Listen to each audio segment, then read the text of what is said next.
سوال ہے، جوڑے آسمانوں پر بنتے ہیں، اس سے متعلق قرآن و حدیث کی کیا تعلیمات ہیں؟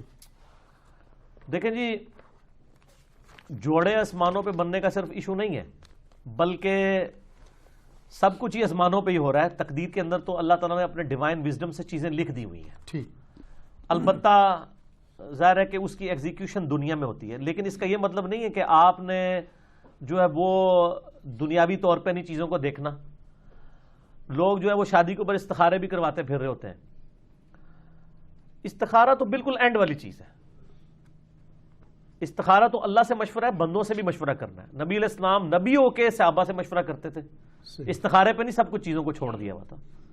دنیاوی طور پہ آپ نے رشتہ کرتے وقت دیکھنا ہے کہ معاملات کیسے ہیں۔ وہ مسلم شریف میں 4 چیزیں بتائی گئی ہیں کہ عورت سے 4 وجہ کی وجہ سے لوگ شادی کرتے ہیں: اس کی خوبصورتی کی وجہ سے، اس کی مال کی وجہ سے، اس کی حسب و نسب کی وجہ سے، اس کی دینداری کی وجہ سے۔ پھر آپ نے فرمایا کہ اللہ کے بندو دینداری کو دیکھا کرو، ٹھیک ہو گیا؟ تو ان چیزوں کو دیکھنا چاہیے۔ باقی اگر کسی کی قسمت میں کوئی مسئلہ لکھا ہے تو وہ تو آپ دیکھ لیں، حضرت نوح علیہ السلام اور لوط علیہ السلام 2 پیغمبر ہیں، سورہ تحریم کا آخری رکوع پڑھ کے دیکھ لیں، ان کی بیویاں بھی کافرہ نکلی ہیں، وہ ایک علیحدہ معاملہ ہے۔ اپنی طرف سے کوشش کریں، باقی تقدیر میں جو کچھ لکھا ہے وہ اللہ نے اپنے علم سے لکھا ہوا ہے، مستقبل میں ہونے والا، نہ کہ ہمیں اس تقدیر کا پابند کیا ہوا ہے، بلکہ جو کچھ ہونا تھا وہ اللہ کے علم میں پہلے سے تھا، نہ یہ کہ اس نے پابند کیا کہ ہم یہ کریں جی۔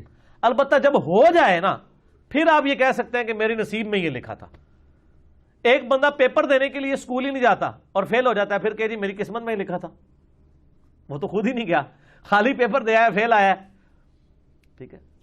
تو قسمت میں یہ لکھا تھا کہ اگر خالی پیپر دے گا تو فیل ہی ہوئے گا، اور اگر پڑھایا دے گا تو پاس ہو جائے گا، یہ بھی لکھا سی قسمت، تو اسی وہ اڈاپٹ کر لیا، ٹھیک ہو گیا؟ باقی دعا کی تو امپورٹنس ہے، صحیح مسلم میں حدیث ہے، جو شخص یہ چاہے کہ اس کی عمر دراز کر دی جائے اور اس کے رزق میں برکت ہو تو وہ اپنے رشتہ داروں سے صلہ رحمی کرے۔ رشتہ داروں کے ساتھ اس نے سلوک کرنے سے آپ کی دولت بھی بڑھتی ہے اور عمر بھی۔ اور رشتہ داروں میں پہلے نمبر پہ ماں باپ، بیوی، بچے اور بہن بھائی ہیں، باقی بعد میں۔ لوگ رشتہ داروں سے فوراً سمجھتے ہیں کزنز، اور بہن بھائیوں کو چھوڑ دیتے ہیں، ماں باپ کو چھوڑ دیتے ہیں، بیوی بچوں کو چھوڑ دیتے ہیں۔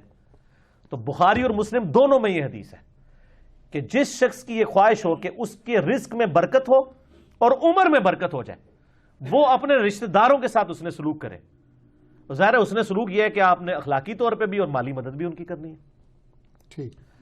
تو اس کا مطلب ہے دعا سے تقدیر بدلتی ہے، لیکن یہ بھی تقدیر میں لکھا ہوتا ہے کہ اس کی عمر تو تھی 60 سال، اس نے اپنے بہن بھائیوں کے ساتھ اس نے سلوک کیا، ہم نے اس کو 80 کر دینا ہے۔ اب وہ کرے گا تو ہو جائے گا۔ اب دنیا میں اگر کوئی شخص بسم اللہ پڑھ کے ساکٹ میں 2 انگلیاں دے دے گا تو انشاءاللہ تعالیٰ وہ مر جائے گا۔ فزیکل فنامنا تو چلیں گے نہ، گہانی آفتیں ٹلتی ہیں دعاؤں سے۔ جو آپ آفت اپنے اوپر خود لائیں گے وہ تو نہیں ٹلے گی۔ آپ بسم اللہ الذی لا یضر پڑھ کے تو کوبرا سام کے منہ میں ہاتھ دے دیں تو یہ تو نہیں ہے، نہ گہانی آفتیں ٹلیں گی۔ تو تقدیر کا مسئلہ بھی ہے۔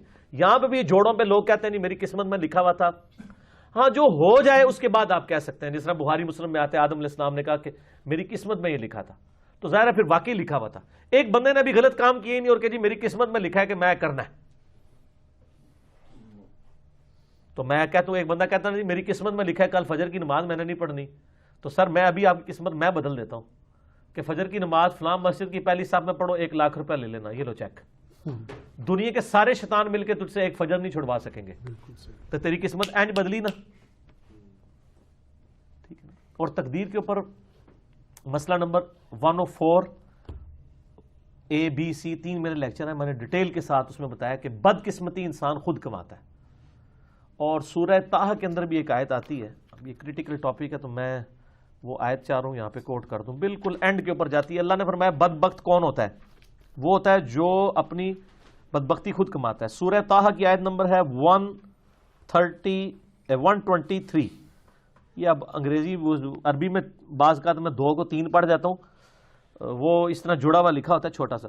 اس میں ہے کہ آدم علیہ السلام کو جب اللہ تعالیٰ نے زمین پہ اتارا تو کہا قَالَ اهْبِطَا مِنْهَا جَمِيعًا، ہم نے کہا کہ اب تم دونوں زمین پر اتر جاؤ، بَعْضُكُمْ لِعَدُوٍّ لِبَعْضٍ عَدُوٌّ، تم میں سے بعض کا دشمن ہوگا۔ فَإِمَّا يَأْتِيَنَّكُم مِّنِّي هُدًى، اب جب کبھی کوئی ہدایت کی بات میری طرف سے تمہارے پاس آئے گی، یعنی نبیوں کے ذریعے کتابیں، فَمَنِ اتَّبَعَ هُدَايَا، جو کوئی ہدایت کی پیروی کرے گا، فَلَا يَضِلُّ وَلَا يَشْقَى، جو کتابوں کی پیروی کرے گا نہ گمراہ ہوگا نہ بدبخت ہوگا۔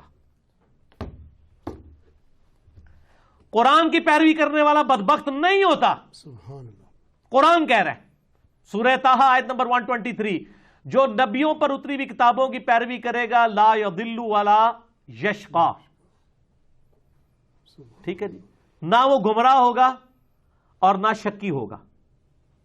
کیوں؟ بدبختی انسان خود کماتا ہے. کوئی چیز شیطان نے مسجد میں نہیں جانے دیا. میں کہتا ہوں آج اناؤنسمنٹ ہو کہ مسجد میں نماز فی نماز کے اوپر 10,000 روپے گورنمنٹ دے گی, شیطان کا پیو بھی نہیں کچھ کر سکتا. اور اس کا سائملٹینیس کنٹراسٹ ہے, اگر ایک نماز چھوڑنے پر اللہ تعالیٰ کی طرف سے دنیا میں ہی عذاب آنا شروع ہو جائے تو کوئی شخص بھی نماز سے غافل نہیں ہوگا. اگر انسان مسجد کی طرف نہ جائے تو اس کے پاؤں پہ اسی وقت فالج گرے تو اگلی نماز کے لیے تو کہے گا یا اللہ ایک بار میری ٹانگیں ٹھیک کر دے, میں پہلے جا کے مسیتی بہ جاؤں گا. تو دنیا کو اللہ نے فزیکل چیزوں کے ساتھ جوڑا ہوا ہے, آخرت چونکہ ادھار ہے, چھپی ہوئی ہے, اس لیے انسان جو ہے اس معاملے میں سستی کر جاتا ہے.